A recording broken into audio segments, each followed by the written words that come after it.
our students. So it is in that perspective, in these two sessions, I will be talking about teaching and learning in the first session, followed by dealing with learning and related assessment activity in the second session. So it is in this way I have designed my session today.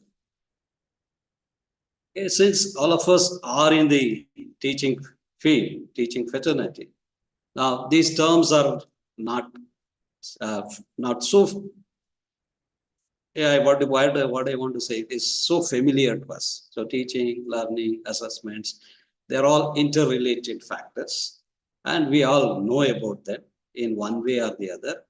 And now we'll try to reflect them and try to understand, is there any other innovative research activity that has undergone in that particular areas?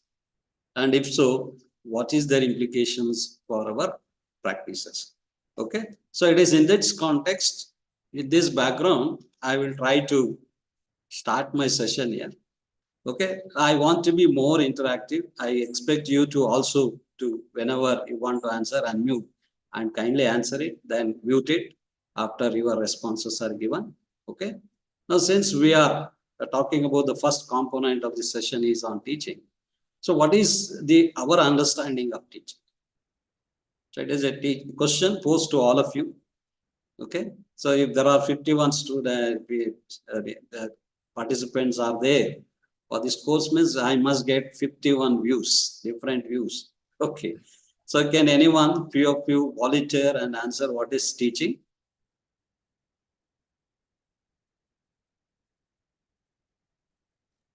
Good morning, sir.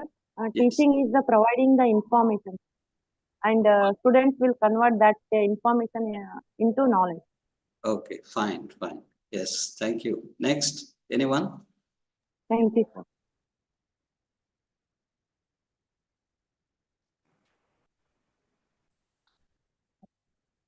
Yes, anyone else wants to add to that?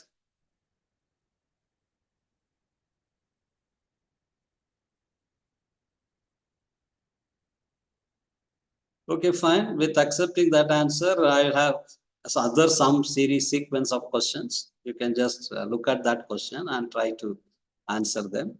The first question that comes to our mind is, as Madam has already said, it is providing information and helping the students to convert into knowledge. Okay, is our purpose of teaching is only, it is a process of only the filling the mind with information?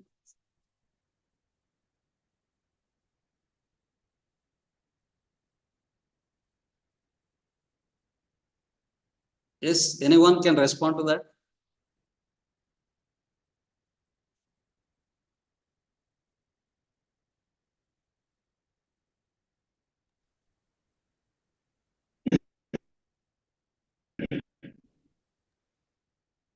Yes, Ponnappu sir, he wants to answer that.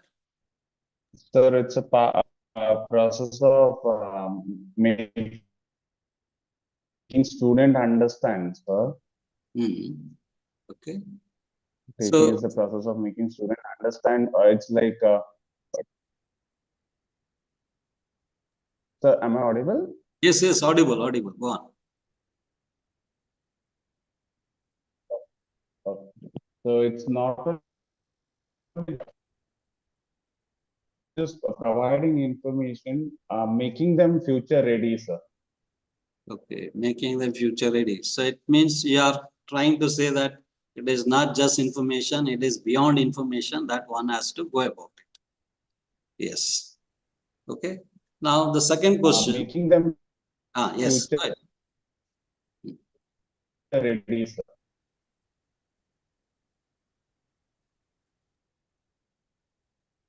Okay, there is voice break from your side. I am not able to hear you properly. Okay. So let us see the next question. Is it one-way process?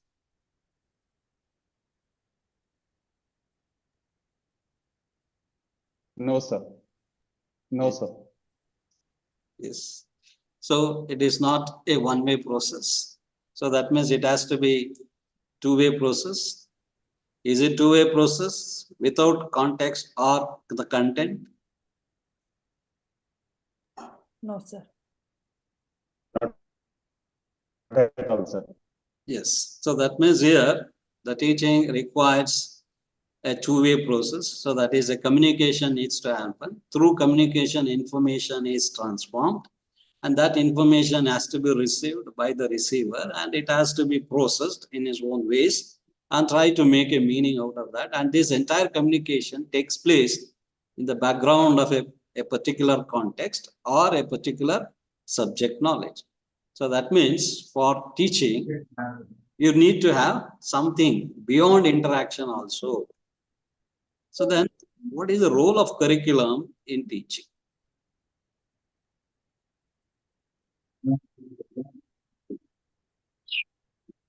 It provides the systematic steps to teaching, sir.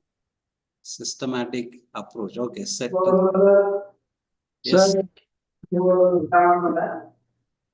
ಊಟಕ್ಕೆ ಅಲ್ಲೇ sir Kindly mute, others can mute. Okay. ಟ್ರೈನಲ್ಲೇ ಊಟ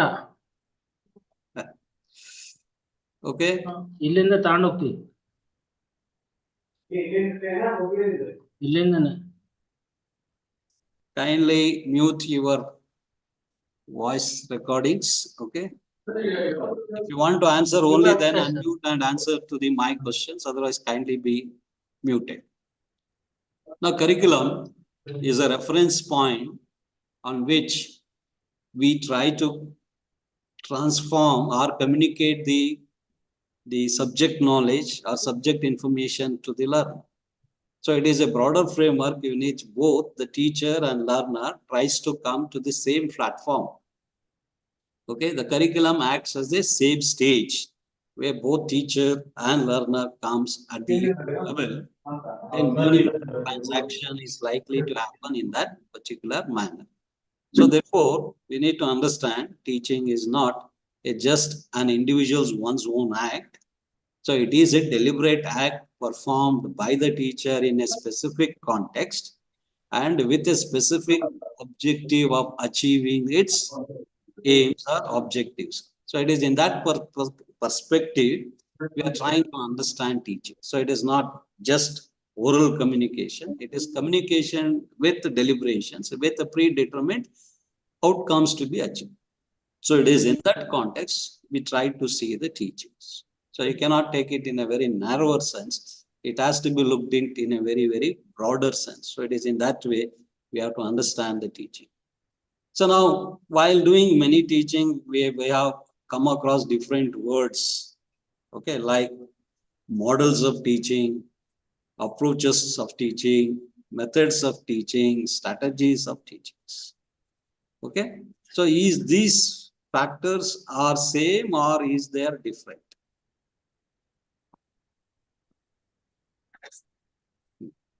Are they same or are they different? The models, approaches, methods, strategies. Different. They are different. Okay. So Right, they're different. if they are different means, then how do we differentiate it? How do we make that distinction? What model I am using for teaching purpose, and for that particular model, which is the approach which supports that, and for that approach, which is the method, which suitable method, which facilitates me to go very easily in that way, and while teaching, which are the different strategies I need to employ in that process. So it is in that way, all of them are in a interrelated manners. They are different, and we need to know the distinction between them as a teacher. Now, first, let us understand what is a model. So model is a philosophical idea where in which teacher has to understand why this particular model has to be selected.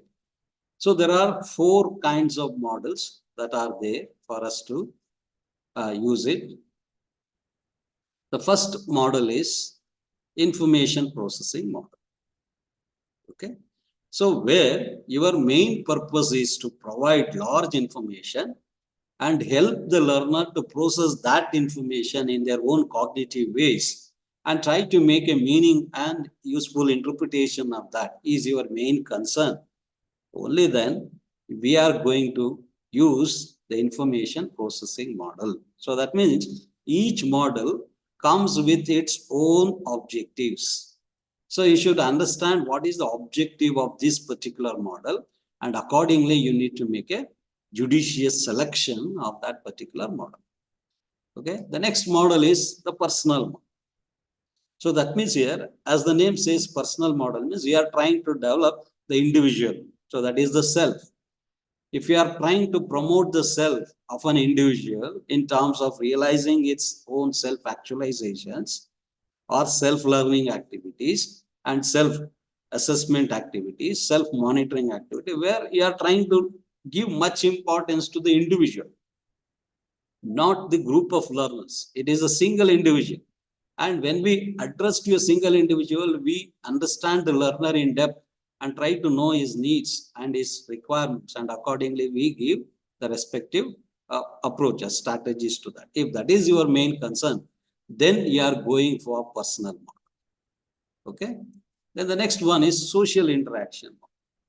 So when we know that learning, teaching, learning is a social act. So that means here social groups comes into picture. So there is a teacher, there are a group of learners sitting in a classroom, creating a learning environment. In that learning environment, teacher is trying to communicate through the curriculum or the subject knowledge, and thereby it tries to interact the subject knowledge with the learners in a meaningful manner. If that is the case, so how that you are trying to look at it, how your communication is more meaningful and it is more reachable to your learners according to their mental abilities. If that is your main concern, then you have to go for using social interaction model. Then the fourth one is the behavior modification model. So that means here, if there are some individuals who shows abnormal behaviors or a deviant behavior, so that means those behavior which is not socially accepted, which we think is more not so acceptable, it is so deviant from the accepted social norms. So we consider them as deviant or abnormal behaviors. So if you want to convert them, we want them to modify their behavior and make them to become acceptable social behaviors, then we are going to use the behavior modification model. So that means the models of teaching that you are going to select is premisely you are going to make this model selection based on the objective of each model. So keeping that in mind, you have to look at it. And each model comes with its own syntax. So syntax means it is a structure. So each syntax will have its own objective, its own learning processes that you are trying to give, including the observations that you make and making the learners to make any comparisons. Then comes the support system, then comes your reaction time, and then trying to provide. There are some structures that have been built into each of these models. So you need to understand what is the syntax of each of these models and which one is best suitable in the background of your discipline knowledge. Now, science knowledge is different from mathematics knowledge, and mathematics knowledge is different from language knowledge, and language knowledge is different from commerce or economics or trade knowledge. So I need to make the distinction of my own knowledge, looking into its nature, looking into its scope, and then try to say which model best fits into my subject discipline. So I need to match them. If there is a mismatch, if the knowledge is something and your model is something, so it may not be so effectively be taught and it cannot be made meaningfully communicated to the learner. So it is in that context, you need to make the selection of a model. So whenever you are going to choose them. Then after choosing the model, then comes the approaches. Approaches they are nothing but the ways, a way of treating, or it is a way of dealing with something. So here something refers to your discipline knowledge. So because as a teacher, we are dealing with the knowledge of a particular discipline. If I am a mathematics teacher, means I deal with mathematical knowledge. So from that background of mathematical knowledge, I try to interact with the learners and with the learning environment. So therefore, the what way I am trying to use that is what an approach is talking about. So it is there can be multiple approaches, multiple ways to reach a distance. For example, if I take an example of reaching Mysore from Bangalore, in how many ways I can reach them? What are the alternative ways of reaching Mysore from Bangalore is available to me in terms of transportation? If we consider transport sector as the approach for me to reach Mysore from Bangalore, what are the different alternative transport system available to me? Yes.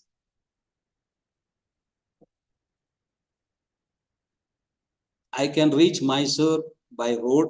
Road transport is there. I can reach Mysore by train. Railways transportation is there. I can reach Mysore by airways. There is airport in Mysore. There is also I can reach them. Okay. So which one I am going to choose? Again, it depends on the time, okay, and the amount of money that it is involved in doing it. Are you able to afford it? Are you able to do that? Is what is the criteria? So that means here, whenever I choose an approach, I will have my own criteria of looking at it. And based on that, I am going to make my own selections. So it is not that only one way is prescribed. So there are multiple approaches are there, ways are there for me. So which one is best suitable to me, which satisfy my conditions, that I am going to choose that. So approaches are like that. So that is how you want to deal with your subject knowledge using different ways to your learners. So it is that what is we call it as approaches of teaching. So in teaching, there are multiple approaches that have been there. The first one we talk about is the conceptual approach. So that means any discipline that I am going to teach, every discipline will have a concept. A concept is a unique basic ideas having unique characteristics. Okay, basic ideas having unique characteristics. I need to understand what is that unique characteristics this idea has. Okay, for example, if I say this is a pen, so this is a pen is a concept. Now, if I show this is a pencil, so why do I make this distinction between a pen and a pencil? What are their unique characteristics? No doubt, both of them are used for writing purpose, expressing our thought in written form or in any other form. I can use them, but why they differ? In what way they differ? Okay, what is their unique characteristics that is been there in these two elements? So that kind of ideas I need to generate. So in pencil, I have got a carbon carbide here. Okay, graphite is there. So which I can erase it, sharpen it, and I can use it. Okay, in pen, I have a semi-fluid in it. I have a nib, a pinpointed nib there, and it enables the flow of ink through the nib, and it helps me to write. Okay, and I can use for different purposes. Both of them I can use for writing or any other purposes. And while in pencil writing, I can erase them using eraser, but while writing in pen, I cannot erase them so easily. So it leaves some kind of permanent impressions compared to pencil, unless and until we don't have the desire to erase it. So it is in that way, varieties of subject knowledge that we are going to teach has their unique subject conceptual ideas. Each ideas are different, unique factors are in it, and we need to highlight those unique factors and make the learners to understand that. If that is your approach, then you are going to use the conceptual approach. If you think that, no, that my subject doesn't involve only the concept, even it involves varieties of derivations, formulas, theorems, theories, etc., then all those theorems and theories are developed based on series of concepts which are chained up, put it into an order, into a system, and therefore it enables like a process. Process is a flow of ideas in a very systematic way. Okay. So therefore, if it is that flow of ideas has to have and each step has an interlinking with the previous steps, and then only I can able to understand the most generalized idea, then I call it as process approach. Okay. Next comes the authoritarian or teacher-centered approach, where we believe that no, my subject knowledge is important. This has to be dealt only in this particular way. So I am the teacher in the class. I am the authority. What I do, how I do, it is my privilege, and you cannot question that. If you believe in that and if you operate in that way, then you say it is a teacher-dominated, teacher-centered approach. If you say that no, teacher is only a single element in the classroom, teacher is there to facilitate number of learners sitting in the class, 40, 50, 70, 80 students are there. I must focus them rather than the teacher or the knowledge that I want to teach. If the focus is shifting towards the learners and their abilities of their understandings, then you are going to look into the child-centered approach that you want to use it. So in that approach, you are keeping the learners in the center and try to create all environments which facilitates, encourages the learners' participation to the maximum extent. The next approach is the discovery or heuristic approach, where you encourage the learners to develop their discovery aptitude within them. Okay, that is developing the scientific spirit among them. Okay, making an inquiries, making an observations, and based on that, trying to come out with their own knowledge is what discovery is talking about. So will you give that kind of environment in the classroom or situations through your subject for them to do that? If you are trying to do that, then it is a discovery approach. If you are saying to say that, no, I am going to give a project work to them. So where in the project work, they need to understand the theory, try to see where these objects or materials are available in the society or which sector it is available, procure them, put them in combination, put them and try to see. The project work demands integration of both theoretical knowledge with the practical reality and try to coming out with a product. So it could be a report, or it could be a model, or it could be a prototype. Anything that you want to do can become project. So it is also encouraging them to do it on their own by having experiential learning approach. Then it is activity-based approach. So where you think that your entire class is going to be dominated by number of activities that you design and you create and you provide to your learner. If that is the case, then it is activity-based approach. Then finally, you say that it is problem-solving approach.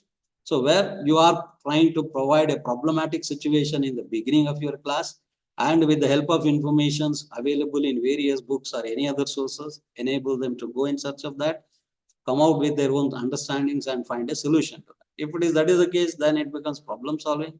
Otherwise, usually in every classroom, we use this inductive approach and deductive approach. So inductive approach helps us to move from what is already known to the learners and leading them to unknown thing, that what your subject you want to teach as the new thing, that becomes that process of moving from knowing to the unknown factors, we call it as induction. So if you want to do it in the reverse order, from unknown factor, then coming backward to the known factor, if you are trying to use that philosophy into your teaching learning approach, then I am going to use my deductive approach. Okay, so these are the different approaches are there, and you should remember these all the approaches can be aligned with the 4 models of teaching that we have been talking about, and we need to see which approach best suits to which model. Okay, that decisions you have to make, keeping your learners in mind, keeping your subject knowledge in background. You need to match the model with your respective approach that you are going to select. Okay, next comes the methods of teaching. Okay, each model has its own approach, and each approach has to be aligned with the methods to be followed. So method is a way you want to teach them. So it is a stepwise procedures that you need to follow is what we call it as methods. Okay, so which are the methods that are available for us as a teachers or lecturers in the college or in the school? These are the major methods that we are going to talk about. Okay, teacher-centered methods. Okay, where you are going to use that in which teacher has a dominating time period. If it is a 1 hour class, the teacher dominates the entire class with 40 to 45 minutes and only 15 minutes to 10 to 15 minutes for the students to interact. If that is the case, then you say the entire larger portion of the time is dominated by the teacher. If that is the case, then you say it is a teacher-centered method. So among that, we have the most popular one that we are using is the lecture method. Okay, where the teacher gives the lecture and at only in occasion some point of time, we allow the students' interactions to happen. So in majority of the time, teacher only does this dominating aspects, and majority of the time it is going to be one-way communication. It is not a two-way communication. So it is in that way we are going to use which are those teacher-centered methods. Okay. So similarly, there are other methods also like your demonstration cum lecture method. It is also there. It is also teacher dominated. So when you go to the laboratory setup in science, the first teacher demonstrates the experiments and then allows the students to carry out the experiment on their own. So looking into that perspectives of time and the situation that you use, you can differentiate whether you are using teacher-centered methods or not. So if you are focusing, shifting your dominance to the learners and learners should participate, they should only dominate majority of your class time, then you are going to use the learner-centered methods. Okay, in that learner-centered method, we have varieties of methods like for example, now we have art integrated learning. Okay, then now we have integrated approaches to learning, integrated method. I can try to use that. So here I can use inductive method, I can use heuristic method, I can use project method. Okay, I can use even inquiry based methods. Gives much importance for the learners' active participation and more dominance in their own activities. So that is what we call it as learner-centered methods are there. You need to look at it. Then if you are saying that, no, I use either teacher-centered, learner-centered, in both of them, I need to have my own content knowledge that also to be transacted meaningfully in that period. Then we are also trying to see how I am going to use the content-focused methods. Okay, so that means here the subject gets the more dominance rather the teacher or the students. The subject knowledge perspectives are given more weightage and they are trying to understand that. Like your critical inquiry method, problem solving methods, all of them may be content focused only. They may come to that particular activities. Then the final one is your interactive or participative methods. So in all the above three methods, if you are able to create ambience or a situation in which students can also actively participate by doing group activities or by asking questions and by trying to clarify their doubts. If you are able to do that, then we say it is a interactive or participative methods. So whichever methods that you have learned so far in that, which is that factor which is dominating to that, you need to look into that and try to see what method you are trying to look at. So here also you can visualize that these methods follows a particular kind of approach that you are going to select, and it goes in line with that approaches. Next comes strategies. What is these strategies? Strategies are the techniques which teacher can use it according to his own conditions, according to his own way of looking at things. One can use it. Okay, it is only a mechanism a teacher can evolve and use it based on his own experiences that he gets. The first strategy one can use is the differentiated instruction. So as the name says, each learner is not unique. So they are different. So they have different abilities. So I need to look at what the abilities they have got it. And according to their abilities, I need to give the same transaction in a more different manner. So that is what they are trying to look at it. And in this case, they are talking about you are going to accommodate the students' specific learning style. So that means learning happens in a different styles that has been adopted by the various learners.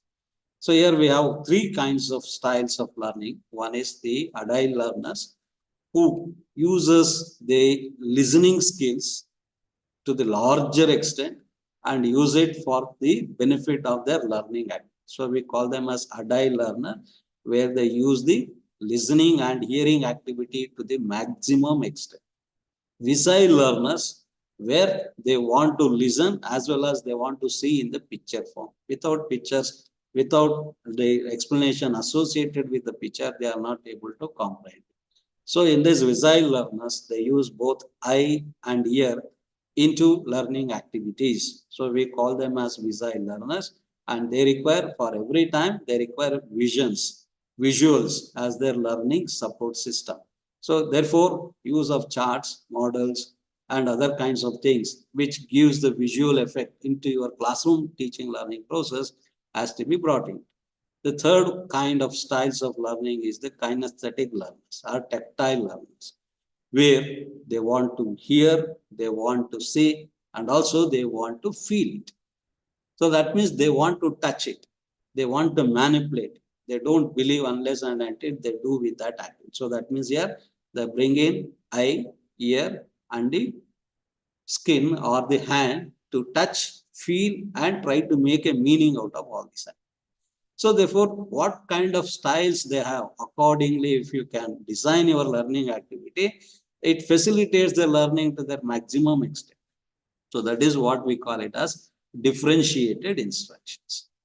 Next is cooperative learning. So in this case, where we are trying to say that learning has to be in a social environment. So when I look into the social environment, I do varieties of group activities in the classroom. So when the groups are formed, members of this group has to come together and they have to learn varieties of things among themselves and then try to share it with the larger group. If that is the case, I'm going to use, then there are this cooperative learning. I have to bring it into my classroom teaching learning strategy and try to use it. Among them, there is jigsaw method and varieties of other methods are there. One can explore all those cooperative learning strategies and you can do that. And the next strategy is, as you are giving lecturing in the classroom, to support your lecture, you can also use varieties of technology into that. So now how now I am using technology to reach all of you who are sitting at different places in the India. So I am able to reach only through the technology, using the computer, using the internet, using the available medias. I am trying to reach you. So it is similarly, can you use the different technological resources available in your own classroom environment and make that technology to give more impactful learning on the learners? So it is in that way. So that means you need to blend the technological knowledge into your teaching learning knowledge. So you cannot just say that I'm only teaching. It also demands you to know the technology and use the technology effectively in the classroom. The next is inquiry-based instructions. You can use that. So you can keep on asking questions in the classroom. The purpose of question is to go for enabling them to analyze their answers and go for deeper understandings.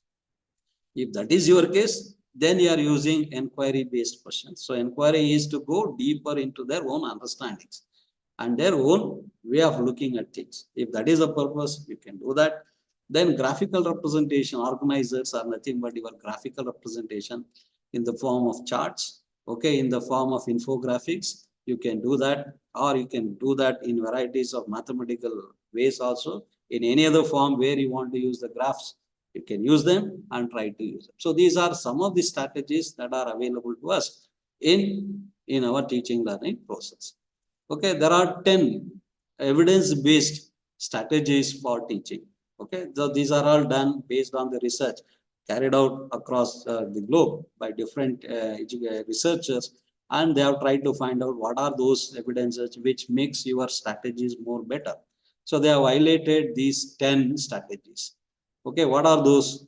First and foremost strategies, you have to clear your lesson goals. So that means here you need to declare what is the purpose for which you are there in the class and what the learner need to attain and end of the class. So that is both of them we are trying to meet only to achieve the set goal for the lesson. So you need to say what is that. So we try to articulate that in terms of objectives or outcomes. Then show and tell. So whenever you are using any kind of resources as a chart or any other thing, show them, demonstrate them very precisely, and then tell about it. So don't say just display it and keep it as it is. No, you need to explain, describe about it. Then try to question them during the teaching process itself. You try to question them. Why questioning? To draw their attention and also to check for their understanding. Are they in the classroom? Are they processing the information?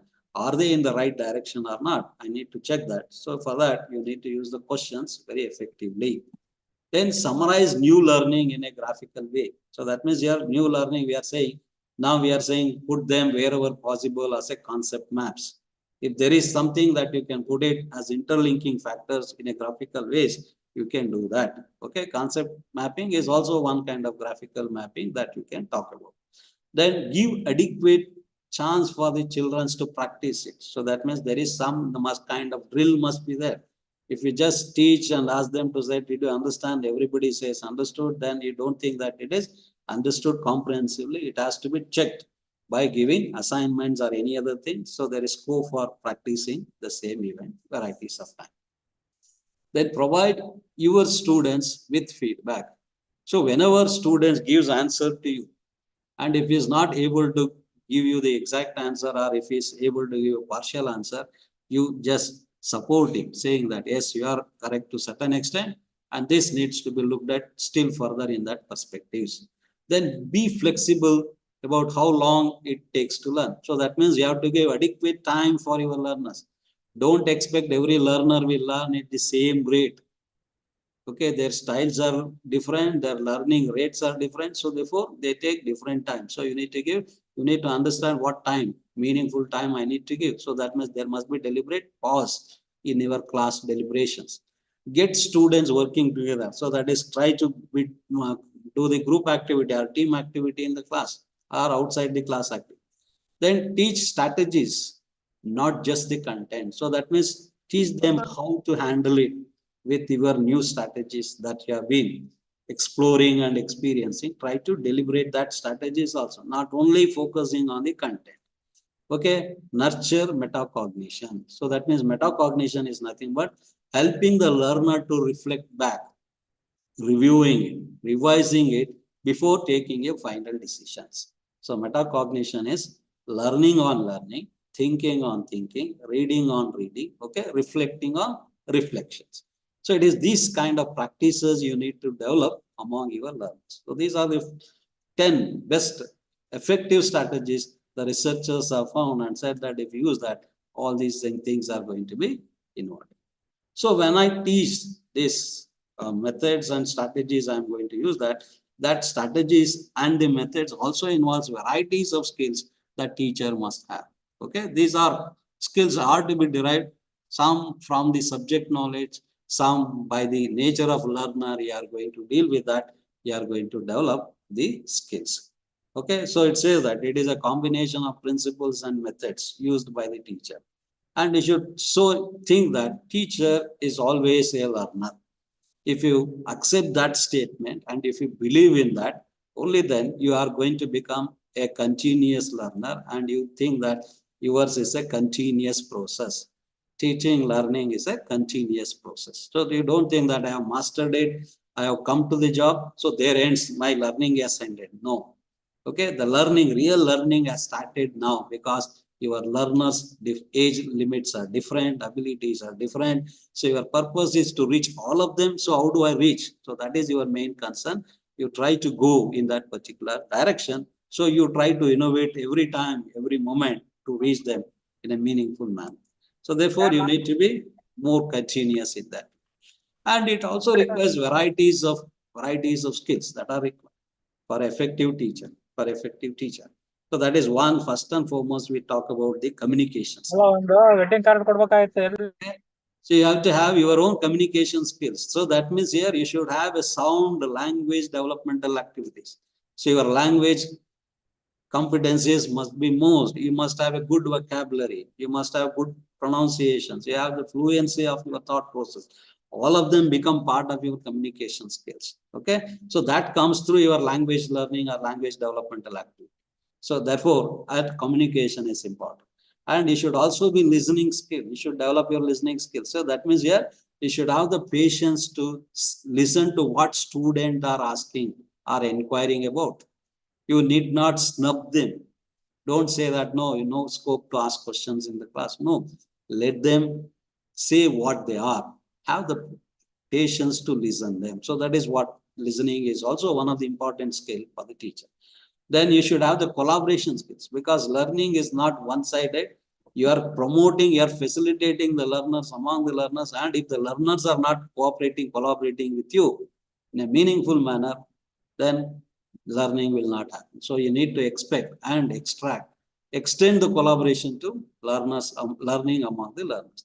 Then you must be able to make adaptability. So that is suitable changes, whoever it is doing everywhere, everything. If you think that it is also so meaningful, easy for you to do it, you must adopt that and try to bring it into your classroom processes. Then you must have empathy. So empathy is putting yourself into the learner's shoes and try to understand what is their mental status and what is their probable questions I am able to expect and how do I address that. So that is what we mean by empathy, putting yourself into others' position and try to understand that. So that is what you need to develop. And then you must be very patient. So that means in the classroom, you should not lose your cool. You should not be at any point of time, you should show your aggressions. Okay. If you show aggression, means the learners trying to be away from the learning process and start hating the teacher and as well as start disliking the subject itself. So therefore, teacher always should maintain a pleasurable and a harmonious conditions, expressions in the classroom. So you need to acquire the skill of developing the patience. Okay, and other characteristics inquires your energetic classroom presence, value in real world learning. So that means whatever value you preach, you should also practice it and expect that students also to demonstrate it in all kinds of situations, whether in the classroom or outside the classroom. Okay, then exchange of practices, what practices you do it and others do it, you need to share it and exchange it. And you should see that it is, you should believe that it is a lifelong activity of learning, and you should have the love for learning. If these things are there, and if you develop this through your practices in real context, only then you are going to influence your learners and enable them to become a good learners. So these are the factors that is related to teaching. So that means you should consider that skills are the core elements which are cuts across all the methods, approaches, and the models. Okay, that skills includes your strategies, and that strategies includes the method. That method includes the approach, and the approaches is decided on the model. So therefore, we have a broader framework is the model. Within the model, there are approaches. Within the approaches, there are methods. Within the method, there are strategies, and within the strategies, skills are. So I need to give importance to all these aspects. Only then I say my teaching is going to be more meaningful and effective in a desired manner. Only then you can see that. So you can see that there is an interrelatedness among them. Among that core element is the skills, and based on that, you need to develop and evolve all other methods and approaches. So that is the first part of our teaching perspective, and we are trying to see from the teacher perspective. Now we go to the learner, so who is there on the other side, and we try to interact with him through the curriculum. So therefore, curriculum is the bridge which connects the teacher and the learner. So I need to make the learner to understand what the curriculum is talking about and what is that he is to learn. So as a teacher, because you are a well-versed, matured person, so you are going to deal with less matured people and you want to make your interactions more meaningful. So in that perspective, you should also understand the receiver who is there on the other side, who is, we call it as the learner. And the learning happens through a process. It is not a one-time activity or a one particular duration of years of learning. So it is a continuous process. And therefore, what are those kinds of approaches and learning theories that are there? And I think all of you, if you have done it, some of you, if you have done BA, then you might be knowing all of them. Okay. There are 3 to 4 approaches are there. So let me check that. Okay, there are 4 approaches, major approaches that you can look at it. The first one is the behaviorist approach, where the emphasis is on modifying the behavior of the learner. Okay, and that learning, we are trying to see learning is the process that happens, and the result of learning should emerge in three kinds. One is enhancing his own knowledge, so that is acquiring knowledge, and enriching his existing knowledge. That is what the first outcome is of learning is. One is enriching his own knowledge. Second outcome is he should change its attitude towards the subject. Okay, what attitude you had in the beginning, after undergoing the process, it should convert into a favorable attitude perspective. So that means the learning should enable us to shift the attitudinal positions. That is the one. The third and the final one, you have to develop the values and belief system in the learners. Okay, so if these three happens, if any one of them happens or all three happens simultaneously, then we say the learning has occurred. So our attempt is to see that learning is happening in all three dimensions, and majorly we are focusing on enriching the students' knowledge. So acquiring the knowledge, acquisition of knowledge is what the primary purpose of learning we think. But other two are also important, that also we need to look at. So in the behavioristic model approach, the theories, there are two schools of thoughts in that. The first is they believe that one is we are trying to associate, we need to connect, make the connection between stimulus and response situations. So the stimulus is the event which makes individual to get prompted and make them to react positively in that way. So who provides that prompting situation in the class is the teacher. So here stimulus refers to teacher in the classroom. He stimulates the learner for learning activity through communication, through introducing his content knowledge and other factors. He is trying to do that. For all those things, we expect the learner to respond to that in a particular manner. So therefore, there is a stimulus response bond is created, and the teacher role is to strengthen the bond established between stimulus and response. If that bond is connected, becomes, if chain of bonds are connected like this, then we say it is a complete learning activity. So that is what the first school of thought says, that it is the chaining of stimulus and response reactions that happens in the classroom results in knowledge. The second school of behavioristic school says that no, even though there is a stimulus and response between them, even if the teacher is also not there, still learning can happen. That is what they are saying. So that means in this, they say that stimulus is a natural factor and response is a natural response. So in the absence of natural stimulus also, natural learning can happen, response can occur. So that is what they call it as conditioning theories. So where they said that along with stimulus and response, reinforcement is also to be given. Okay, the reinforcement becomes so important in the conditioning theory. So that means here, if the learner is conditioned to the learning environment, learning situation, in that conditions, the learning happens. And it also promotes the desired learning outcome. Okay, whether it is happening in the natural setting or in a conditioned setting, still the natural response can be derived. So that is what the behavioristic approach is talking about. Like for example, now we are in the semester scheme system now, whether the learner comes, learns, attends class regularly or not, at the end of the semester, he is supposed to write the exams. So it is examination has to be written by the learner themselves. So it makes them to learn on their own if they are not attending to the classes. So it is in that way. Even teacher also knows that I have got only stipulated time of 12 to 14 weeks. Okay, within that I have to cover all my stipulated curricular activities. I need to transact curriculum. So I need to be deliberately acting in purposefully in each hour in a meaningful manner. So it is in that way both of us act and try to look at.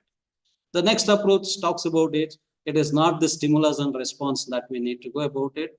It is in the learning environment in which it is created in a cognitive way. So cognition means it is the brain activity, is the mindful activity. They believe that it is a field. Within the field itself, there is a problem, there is a solution, and there is also a strategy to reach the solve the problem. So it is in that way they say that. So that means here you need to present the learning objectives You need to say what task it is you are supposed to perform. At the end of that, how you are going to be rewarded. Like if you are trying to look at your syllabus that has been given in the beginning, if you give that syllabus to your learners, they know what they are supposed to do it. Okay, they know that these are the units I need to learn. These are the associated assignments I have to perform. Okay, these are the ways I am going to be assessed. I am going to be monitored, and I am going to be given my CGPA or SGPA is going to be awarded. So it is that if we are trying to give them in totality, then they know what we call it as constructivist approach. So that is, nothing is to be hidden from the learner or the learning process. Everything should be transparent and it should be known to everyone who are involved in that process. That is what the cognitive approach is talking about. Now comes the constructivist approach, which is the offshoot of cognitive. They say that though it is cognitive, but still they believe that the learners, they themselves can construct or create their own knowledge. So that is what the constructivist approach is emphasizing. And in that, they are trying to say that you need to use the social constructivist approach where social interactions will happen. And in that process, you are encouraging the learner to do that. So if you are embracing the constructivist approach, then the teacher should believe that you are not a teacher in the classroom, you are a facilitator in the classroom. So you are a facilitator. So you should change your role from teaching to facilitating. So you have to shift that change in your working styles and patterns. So when I do that, I am going to facilitate the learners with my creative learning environment. In that environment, I design varieties of learning activities. When I involve learners in that learning activities, they actively participate, and through their experiences, they gain, they create their own knowledge. If that is the emphasis that you want to do that, then you are going to become facilitator and try to use that in your classroom using varieties of cooperative learning strategies into your processes. That is what the constructivist approach is talking about. Then connectionist approach means here I need to bring in the revolution that is happening in science and technology field and the other industrial areas that has been reforms happening, innovations that is happening, and how it is impacting on the educations. I need to look at those factors and bring technology into my teaching learning process. If that is the case, then you are going to use the connectionist approach and you try to make that more useful. Then what is the role of pedagogy in that teaching learning process? So pedagogy is nothing but the systematic approaches that you want to understand. So in this case, you need to understand that whatever knowledge you are going to teach or whatever discipline you are going to handle or subject that you are going to handle, you need to analyze that, do the content analysis and divide the knowledge into its separate categories. Knowledge can be categorized into 4 parts. So one is the factual knowledge. Second is the conceptual knowledge, procedural knowledge, and metacognitive knowledge. So that means here, all kinds of knowledge that you are going to teach, that should be analyzed, understood, categorized, and accordingly, you will be in a better position to choose which method, which approach supports this kind of knowledge. So it is in that way you are going to understand that knowledge is the prime factor and you need to thoroughly analyze it and try to categorize. Then you need to understand that complete mastery of that content knowledge very effectively. Okay, that is what the picture shows here. It is a content knowledge is one domain. Along with that, I need to understand what is the pedagogical knowledge. So that means here when I say pedagogical means how I should consider the learner into that. Here it is only the subject. Content means it is only the subject. Here I am trying to understand how the learner is going to make a meaningful interaction with that. And then using the content and the learner's knowledge in mind, how do I bring in the technology into the picture? So when the 3 domains are there, when diagrams are like this overlapping with each other, then there is a scope for creating varieties of integration between them. So by combining these 2, I get pedagogical content knowledge. By combining these 2, I get technological pedagogical knowledge. Okay, by combining all the 3, I get technological, pedagogical content knowledge. So which is what the prevailing learning activity is talking about. So by these 3 domains, I should understand all the 3 domains very effective. I should know what my subject is, how the learners are going to learn that, and what technological knowledge are there, and how do I bring them into my classroom by blending them. So this is how you are trying to look at it from the learner perspective. So when I try to look at the learners, so we know that learning happens in 3 domains in the learners, among the learner's mind. The 3 domains are cognitive, affective, and psychomotor domain, each one dealing with different aspects. So we say that cognitive domain talks about knowing aspect. So that is, it helps in acquiring the knowledge. The affective domains attaches feeling, emotions to the knowledge that you are going to learn. Okay, and the emotions and the knowledge that you are going to attach is converted and exhibited in terms of psychomotor activities, which is nothing but doing aspects. So that means all 3 are interrelated: knowing, feeling, and doing aspects. Okay, all 3 are interrelated, and your knowing must ultimately result in doing aspects. So that is what we call it as skill aspects. So cognitive is knowledge aspect, and that knowledge has to be internalized with the emotions and then converted into the skill, which is demonstrable activities. And again, we know that all these 3 domains are sub-classified into different levels in these manners. So that means here there is broader classification, which we call it as taxonomy. So what in education also we have taxonomy. The taxonomy is very widely used term in your biological sciences, where you classify the plants and animal species into various kingdoms and other factors, species and subspecies. In the same way, the knowledge in educational context can also be categorized in this particular dimension. So the Bloom taxonomy and the Anderson-Cathwell's the taxonomy blended together, we call it as revised Bloom taxonomy. And accordingly, the new taxonomy talks about these 6 hierarchical cognitive process objectives. The first bottom level is remembering, followed by understanding. Next is applying. Then the 4th one is analyzing. And the 5th one is evaluating. And the highest one is the creating. So here, highest thing is, by knowing it, ultimately the learner should be able to create his own knowledge. So that is what the Bloom taxonomy is trying to aim us, and it is able to tell us. Okay, now when I try to do this, what are the pedagogical considerations I have to do? When I want to teach anything, I need to look at what are those parameters that I need to consider before entering into the class. One is, what kind of learning theories are supporting this knowledge? And what is the learning space or learning environment I have? Okay, is it my classroom of 40 students or 50 students or 10 students or 80 students? Is my class size small, medium, or large? Even class size also has an impact on your learning activities.